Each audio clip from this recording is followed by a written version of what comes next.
Yo, what's up? Yo, apa kabar teman-teman sahabat trader saham? Ya, semoga selalu baik-baik aja ya. Oke, jumpa lagi bersama Saham Upside ya yang menemani kalian. Kali ini, di video kali ini ya, kita akan ngebedah dari sisi bandarmologi untuk saham koin. Saham koin tanggal 5 November ini, ya ini saya rekam di tanggal 5 November jam 2 siang. Itu berhasil ARA ya, di jam 2 siang berhasil ARA. Coba kita bedah analisa transaksinya seperti apa ya. Jadi buat yang penasaran, silakan disimak video ini sampai selesai. Oke, sebelum itu kalau teman-teman ada pertanyaan bisa langsung komen di bawah. Jangan lupa like ya video ini biar saya makin semangat untuk sharing-sharing lagi dan juga subscribe. Jangan lupa saham upside. Oke, langsung aja let's go kita mulai. Oke, saham koin di tanggal 5 November ini berhasil arah ya. Kenapa sih kira-kira berhasil arah? Apa yang memicu arahnya tersebut? Namun sebelum itu, kita coba cek ya bandarmologinya. Ya, kalau chart kan udah biasa ya. Kita mulai dari bandarmologinya terlebih dahulu. Dari mulai IPO dah lah ya. Dari mulai IPO lah ya. Tanggal kurang lebih 9 Juli ya kalau nggak salah ya. Kalau nggak salah. Oke, di tanggal 9 Juli ini masih ada Excel. Excel ini kayaknya juga ada big money ya, nggak sepenuhnya retail, terus ada CC, KI masih pegang barang, BK. Oke, itu kalau dari awal IPO, ya, kalau dari awal IPO. Lalu kalau dari 1 bulan yang lalu, itu seperti apa ya dari bulan Oktober? Kita lihat dari sisi bandarmologinya terlebih dahulu. Excel masih ini ya, masih banyak banget barangnya, 160 miliar, ya ini yang hijau nih, ya, yang ada di kursor saya 160 miliar. Terus disusul SQ, YP, YJ. Nah, ini untuk secara forennya ya. Forennya belum terlalu masif akumulasi ya di akhir atau di 1 bulan yang lalu ya. Forennya masih BK. BK ini di top 6 ya, bukan top 5 ya, tapi top 6. Dan bagi teman-teman yang belum tahu ya, ini aplikasi Neo BDM dan yang ada di garis ini, yang di chat ini apa? Ini menandakan bahwa yang berperan di sini ini apa? Non retail ya. Artinya yang berperan untuk menggerakkan harganya ya, harga koin. Ini non retail yang berperan. Ya, sebesar berapa? 71,8%. Jadi di koin ini sebenarnya bukan hanya foreign yang berperan, tapi non retail juga ternyata. Terus kalau kita melihat dari sisi ininya ya, dari sisi foreign, dari sisi institusi ataupun retail, teman-teman bisa melihat ya bahwa foreign juga melakukan aksi jual yang besar ya beberapa waktu yang lalu dan retail di sini masuk ya ditambah juga yang biru ini institusi ya institusi itu big money lah ya yang punya duit gede banget gitu ya institusi banyak di sini jadi mungkin ya wajar kenapa bisa dibilang ini non retail yang menggerakkan karena tidak sepenuhnya foreign yang menggerakkan sahamnya. Jadi balance nih ya antara retail, antara big money dengan foreignnya. Jadi nggak dominansi foreign. Itu maksudnya seperti itu. Nah, secara volume ya tentu awal-awal IPO atau bulan-bulan Agustus itu tentu jauh lebih besar dibanding bulan-bulan Oktober kemarin ya.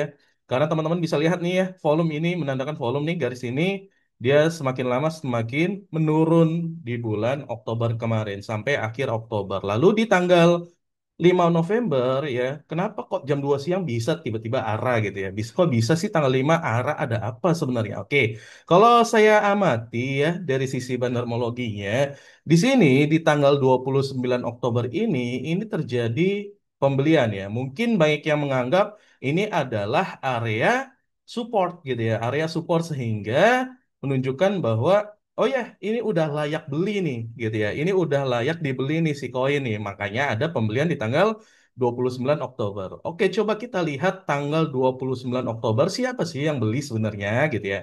Oke, kita coba lihat. Tanggal 29 Oktober ternyata foreign masuk nih.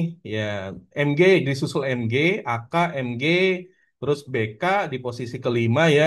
Nih foreign pada masuk nih gitu. Jadi ini menandakan apa ya? Mereka mungkin menganggap nih retail-retail juga akan masuk nih karena melihat ini support yang kuat. Mungkin bisa jadi seperti itu gitu ya. Karena retail-retail itu kan senang ya, garis-garis, senang melihat support resisten gitu ya, sehingga si foreign beli nih AK. gitu ya. Dan ini merupakan sentimen positif. Kenapa? Karena di tanggal 30-nya, sebagaimana yang teman-teman lihat nih, di tanggal 30-nya, ini naik kencang ternyata, ya. Karena mungkin melihat, wih, akak masuk nih, gitu ya. Akak bisa masuk nih, hebat banget nih akak nih. Kenapa nih, gitu kan. Nah, ini menandakan nih, garis akak ya. Nih, akak masuk. Terus MG-nya, kalau kita lihat, bentar. Kalau kita lihat AK-nya, ya sebelum itu, nih, AK. AK ini kan dari kemarin kan jualan terus ya. Mungkin di pertengahan September sampai awal Oktober baru akumulasi lagi.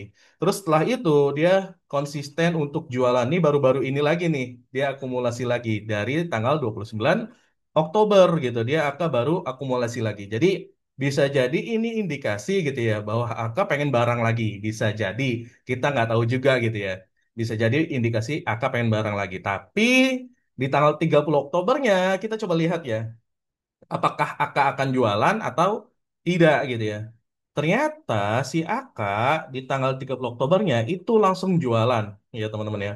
Langsung jualan sebesar 8 miliar, 8,6 miliar. Jadi ketika harga ini naik ya, Aka langsung jualan gitu. Jadi satset lah dialah nih ya. Garisnya juga menandakan Aka jualan. Dan besoknya pun tanggal 31 ya si Aka juga jualan teman-teman. Jadi nggak mesti ketika Aka akumulasi satu hari besoknya apa berhari-hari akan naik. Enggak gitu. Jadi satu hari mungkin akan naik karena melihat euforia atau sentimen positif ya. Wah, foreign masuk gitu. Jadi retail-retail pada ikutan masuk gitu kan.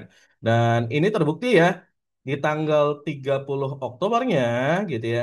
Ini banyak YP juga masuk tuh. YP ya CP gitu dan ya ini banyak banyak yang big money juga gitu. Sementara Excel gitu ya ngambil kesempatan untuk jualan. Saya nggak tahu ini beneran jualan kah atau dia sedang apa ya? Sedang cut loss ya. Mumpung harganya naik nih, jual aja deh gitu. Karena kan dia punya banyak barang ya. Sementara kalau di tanggal 29 ya Excel kan nggak terlihat akumulasi masif ya Excel. Coba kita lihat apakah akumulasi masif? Tidak ya. Excel nggak ada tuh di sini. Malah Excel juga jualan. Ya, Excel tetap jualan kemarin sebesar 3 miliar. Sementara di tanggal 30-nya Excel jualan sebesar 14 miliar. Nah, jadi Excel tuh ini nggak tahu ya retail atau big money yang jelas mereka melihat wah ini kesempatan mumpung harganya naik ya udah kita lepas barang. Ya, jadi seperti itu ya. Sementara YJ dia akum ya di tanggal 30-nya. Jadi tanggal 29 si Aka nih, ya, Aka jualan, sorry, Aka akumulasi, ya, terus besokannya dia jualan, tapi di apa? Ditampung oleh YJ dan MG ya, nih ya. YJ-nya nampungnya gede banget ya, sebesar 25 miliar ya. Jadi di tanggal 30-nya nih, candle yang gede ini YJ nampung banyak, MG juga ikut nampung ya. YJ, MG, YU ikut nampung gede gitu. Jadi makanya kenapa bisa naik cukup tinggi. Nah, besokannya kemungkinan itu distribusi ya. Kita lihat apakah YJ, MG, YU langsung distribusi tanggal 31 dan ya YU enggak ya. YJ kita lihat ya. YJ langsung jualan, teman-teman ya.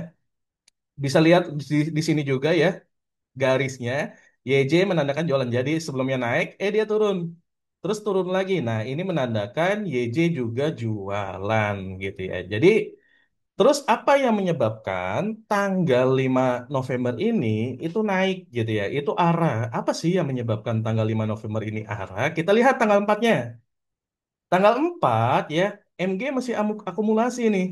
Nih, tanggal 4 MG masih akumulasi sebesar 5,9 miliar. Coba kita gabungkan dari tanggal 29 Oktober. Apakah MG? Nah, MG urutan nomor satu. Bisa jadi nih, ini bisa jadi. Nanti teman-teman boleh komen ya di bawah siapa yang broker summary-nya yang paling atas jualan. Ya, siapa yang paling banyak jualan di tanggal 5 November ini? Apakah MG atau justru foreign-nya yang banyak jualan di tanggal 5 November ini? Karena MG ini di tanggal 29 sampai 4, dia udah akumulasi cukup banyak, dia top one sebesar 20,9 miliar. Nah, kalau kita lihat ya dari sisi ini nih partisipasinya institusi jauh lebih banyak. Ini biru ini menandakan institusi ya, ungu menandakan foreign. Jadi kontribusi foreign ini masih kecil juga sebenarnya gitu ya.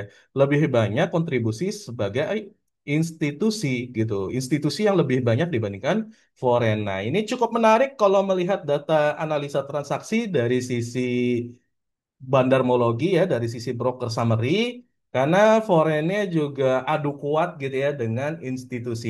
Pun kalau kita melihat sebenarnya koin secara fundamental cukup bagus gitu ya. Teman-teman bisa melihat ya secara fundamental ini cukup bagus gitu.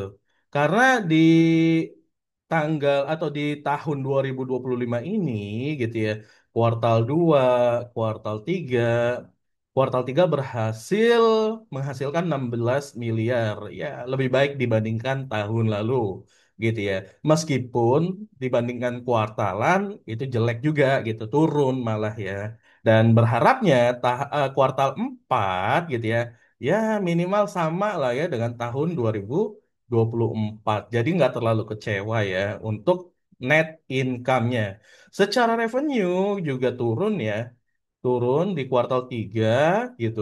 Dan kalau kita lihat Bitcoin, ya teman-teman kan sebagaimana kita tahu ya, Bitcoin ini kan atau saham koin ini kan erat kaitannya dengan Bitcoin, dengan kripto gitu ya. Nah, Bitcoin ini kan lagi turun-turunnya lah, apa lagi downtrend ya, lagi turun-turunnya. Dan kalau kita melihat koin justru arah, saham koin justru arah, ini anomali. Artinya, teman-teman bisa jadi gitu ya, harus melihat juga, jangan cuma melihat faktor, oh ya saham koin harus melihat kripto, sentimen kripto, iya benar juga gitu. Tapi lihat juga nih broker summary-nya, ya siapa broker yang berperan, lihat juga gitu, siapa big money yang berperan atau market maker yang berperan. Ini yang perlu kita perhatikan sama-sama. Seperti itu teman-teman. Dan ya, seperti itu aja ya. Ya mudah-mudahan besok kalau ini lanjut arah biasanya besok naik ya gap up mudah-mudahan. Oke. Jangan lupa untuk like ya video ini jika teman-teman menyukai video ini dan subscribe Saham Upside biar saya bisa lebih semangat lagi untuk sharing-sharingnya di video-video yang selanjutnya. Oke. Thank you for watching this video and see you on the next video.